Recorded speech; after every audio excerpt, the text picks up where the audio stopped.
Պրիպսիմե դուք օգյակից դուրս գալուց պնդեցիք, որ նաև քերծվածքներ, հա, ունեցաք նկարագրեք ինչ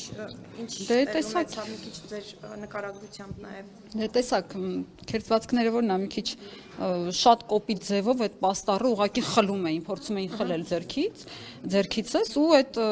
քաշ տալով, գետին գցելով, ասենք ամեն ձև, քանի 3-4 տղամարդ փորձում էր կնոջ ձեռքից այդ պաստառը խլել, դրա համար որոշ վնասվածքներ ձեռքի վերքեր ստացա։ Հիմա սրանից հետո արդեն ինչ քայլեր եք նախատեսում, նկատի ունեմ էթիկայի հանձնաժողովի մասով արդեն ակնկալում եք, որ խմբակցությունները անցնեն կոնկրետ գործողությունների։ Մենք լուռ ակցիա ենք փորձում իրականացնել, ուղղակի ուշադրություն գրավելով իրենց թիմակիցներից, որ հետևողական լինեն, որ մենք չենք լռելու, լրագրողների հետ պետք է զգույշ վարվել, այսպիսի գրություններ էր ուղղակի, իրենք թույլ չտվեցին այդ ակցիան իրականացնել, չնայած մեր երկրում խոսքի ազատություն է, ասում են։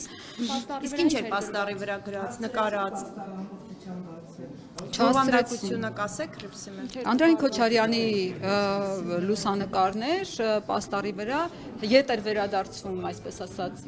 իր խոսքերը, որ գիտեք իր հայտնի արտահայտություն, ասել է շուրթեր այդ մաքրի, որ Անդրանիկ Քոչարյանը դա անի։ Դա էր պաստառի վրա,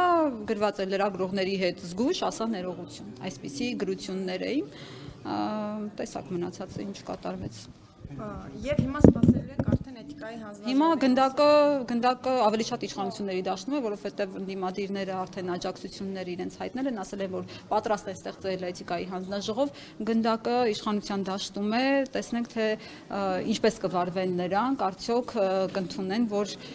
իրենց թիմակիցը սխալ է վարվել, թե այդ խարանը իրենք էլ կկրեն։ Իսկ դուք Տիկին Թովմասյանը նշեց, որ հրահանգը ամեն դեպքում Ալեն Սիմոնյանն է հնչեցրել։ Ինչ եք կարծում, ինչ տեղի ունեցավ այդ մասով։ Դուք տեսաք, որ ՊՊՑ-ն ուղղակի եկավ ու թույլ չտվեց ընդհանրապես պաստառը sense կիսով չափ էր բացված, թույլ չտվեց բացել, միանգամից խլեց մեր ձեռքից։ Ալեն Սիմոնյանը ձեր ներկայությամբ վստահեցրեց, որ այդ հրահանգը ինքը չի տվել։